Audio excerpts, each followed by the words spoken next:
আসসালামু আলাইকুম। Hello viewers, কেমন আছেন? আশা করি ভালো আছেন। আমি আপনাদের ভালো আছি, আলহামদুলিল্লাহ। আজকে আমি তেলের পিঠা বানাবো। তার জন্য এখানে আমি গুড় নিছি। গুড়টা এভাবে আমি ভেঙে নিছি।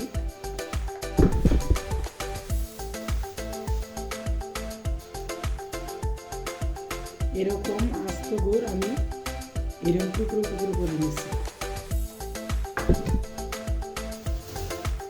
তেলের পিঠা বানানোর জন্য আমি চুলায় একটা সসপ্যান বসিয়ে দিলাম। এখন আমি টুকরো করা গুড়গুলো দিয়ে দিব। আপনারা চাইলে আরও ছোটো ছোটো করে নিতে পারেন। আমি এখানে বড় করে নিচ্ছি, মানে এটা গলে যাবে পানিতে দিলে, এই জন্য একদম ছোটো করে নিচ্ছি।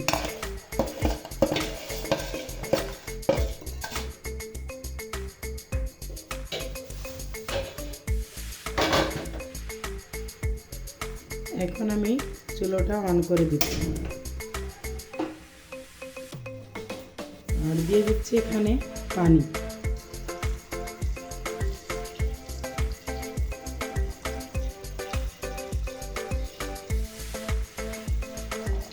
যতটুকু পানি দিছি ইনশাল্লাহ হয়ে যাবে।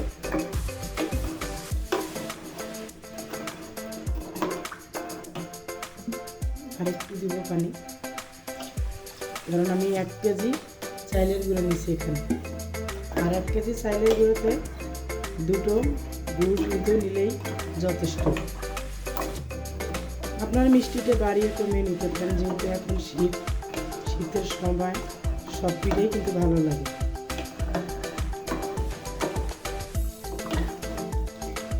আমার ভাই তেলের পিঠাটা খুব পছন্দ করে, তাই ভাইয়ের বাসায় যাব, এই জন্যই আমি আর কি তেলের পিঠাটা আজকে বানাবো। তারপরে আমি অন্যান্য পিঠাগুলো বানাবো কয়েকদিন পরে। শীতের সময় কিন্তু সব ধরনের পিঠাই ভালো লাগে খেতে। শীত মানেই হচ্ছে পিঠার উৎসব।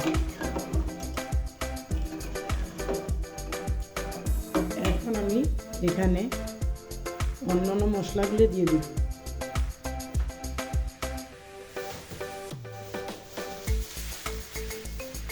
তেজপাতা দিব, 3-4 টুকরো তেজপাতা দিব।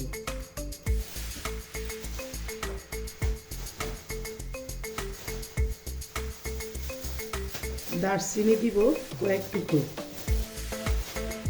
মাঝখান থেকে একদম ছোট করে নিতে হবে। এলাচ দিব কয়েকটা। এলাচটা অবশ্যই কিন্তু থেতো করে নিতে হবে, তা নাহলে বিচিগুলো যে ফ্লেভার আছে একটা, ওই ফ্লেভারটা বের হবে না। যখন আপনারা থেতো করে নেবেন এলাচটা, তখন এর যে ভিতরে যে ঘ্রাণটা আছে ওটা চলে আসবে।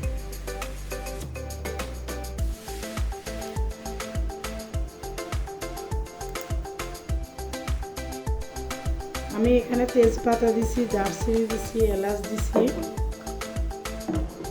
আর এখন দিব সামান্য পরিমাণ লবণ।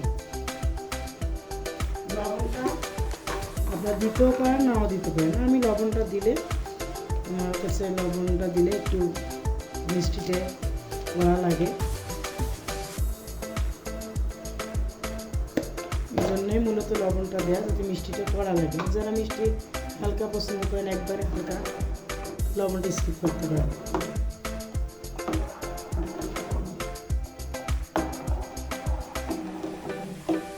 আমি এটা সুন্দর করে জাল করে নিব, যতক্ষণ পর্যন্ত একটু কমে না যায়। যে পানিটা আছে একটু কমাতে হবে, আর ভালোভাবে জাল করে নিতে হবে। বলক উঠে গেছে আর পানিটা কিছুটা কমে গেছে, দেখেন কালারটাও কিন্তু পারফেক্ট হচ্ছে। আর যদি আরেকটু আমি কমিয়ে ফেলি, তাহলে কিন্তু মিষ্টিটা একদম কড়া হয়ে যাবে, জন্য আর এটা কমানো যাবে না। এখন তেজপাতা অন্যান্য মশলাগুলো যে আমি দিছি, এখন এটা উঠাই ফেলি।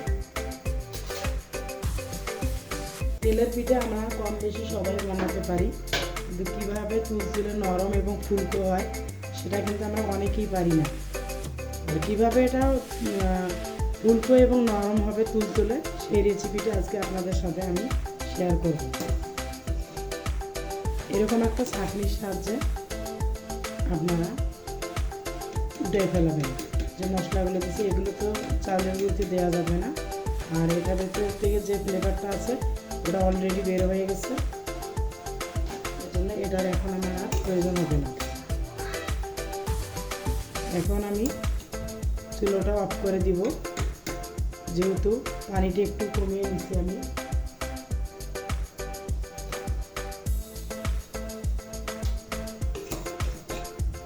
আর নাই, আমি সবগুলো উঠে ফেলছি। এখন আমি চুলোটা অফ করে দিব। গুড়ের সাথে পানিটা আমি জাল করে নিছি, দেখেন অনেকখানি কমে গেছে, একদম কড়াভাবে জাল করে নিছি। আর এখন হালকা কুসুম গরম আছে, আমি এই গরম ইয়েতে চালের গুঁড়িটা দিয়ে দিব।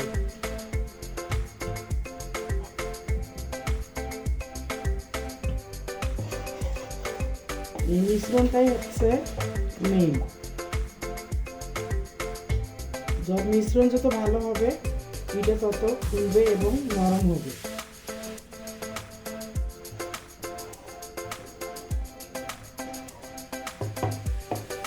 একদম ভালো করে মিশ্রণটা করতে হবে। এখন আমি দিব 1 বাটি ময়দা।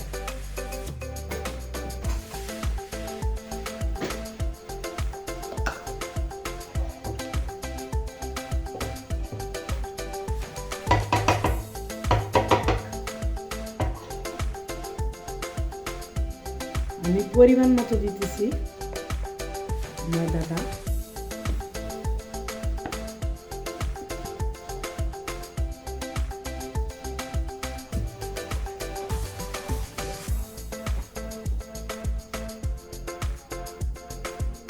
বারবার পানি দেওয়া যাবে না, মিশ্রণটা একবারে করে নিতে হবে।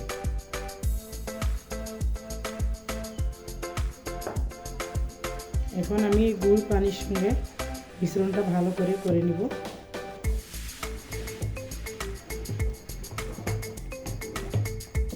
একদম ভালোভাবে করে, কোনো দলা থাকা যাবে না, তা নাহলে কিন্তু তেলের পিঠাটা হবে না। আপনারা চাইলে হাত দিয়েও এটা সুন্দর করে মিক্স করে নিতে পারেন, যদি হাতের কাছে এরকম বড় চামচ না থাকে। যেখানে যে দলাগুলো আছে ওগুলো কিন্তু এভাবে সাইড থেকে এভাবে দলাগুলো গলে নিতে হবে।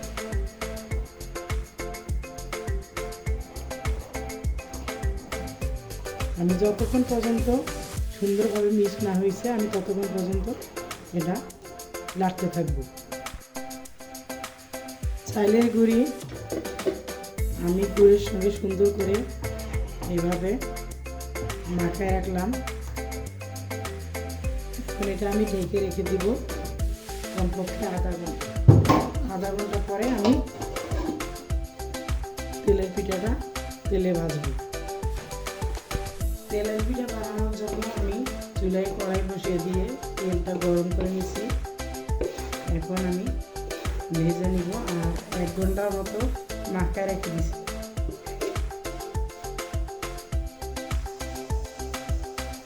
তেলটা মোটামুটি গরম হয়ে গেছে। পিঠাটা যখন দিব তখন আমি একদম লো হিটে দিব, পরে আমি হাই হিটে দিব।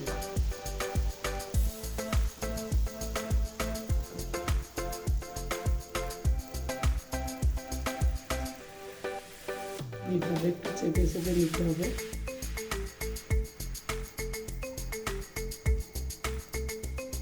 পিঠাটা হয়ে গেলে তারপরে আমি উঠাই নিব। 2 সাইড এভাবে একদম কড়া করে ভেজে নিব।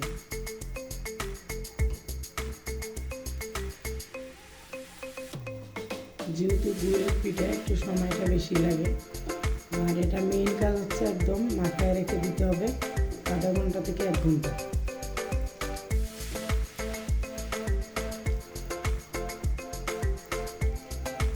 দুই সাইডে যেন ভালো করে ভাজা হয়, তারপরে আমি এটা উঠে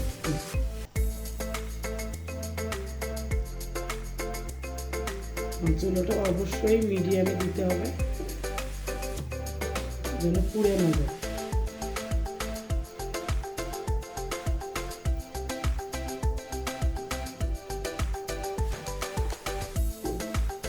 বেশ হয়ে গেছে, এখন আমি উঠাই নিব।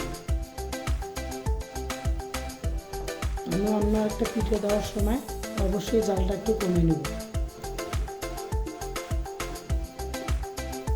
গুড়ের পিঠা একটু লাল লাল হলে ভালো হয় কালারটা। এভাবে আমি সবগুলো পিঠা ভেজে নেব। খেজুরের গুড় দিয়ে আমি তেলের পিঠা বানাইলাম, দেখেন অনেক নরম হয়েছে আর অনেক ফুলে গেছে, কিন্তু পিঠাটা তুলতুলে নরম এবং ফুল হয়ে গেছে। তা আমি যেভাবে বানাইলাম আপনারা বাসায় ওভাবে বানাবেন। চিনির পিঠাটা খুব দ্রুত হয়, তাড়াতাড়ি, অনেকক্ষণ মাখায় রাখা লাগে না, কিন্তু গরুর পিঠাটা একটু আধা ঘন্টা বা 1 ঘন্টা মাখায় রেখে দিতে হয়, তারপরে তেলে ভাজতে হয়। তা আমি যেভাবে বানাইলাম আপনারা ওভাবে বানাবেন, দেখবেন অনেক ভালো লাগবে। ভালো লাগলে আমার চ্যানেলটা সাবস্ক্রাইব করবেন আর পেজটাকে ফলো দিবেন। ভালো থাকবেন, আল্লাহ হাফেজ।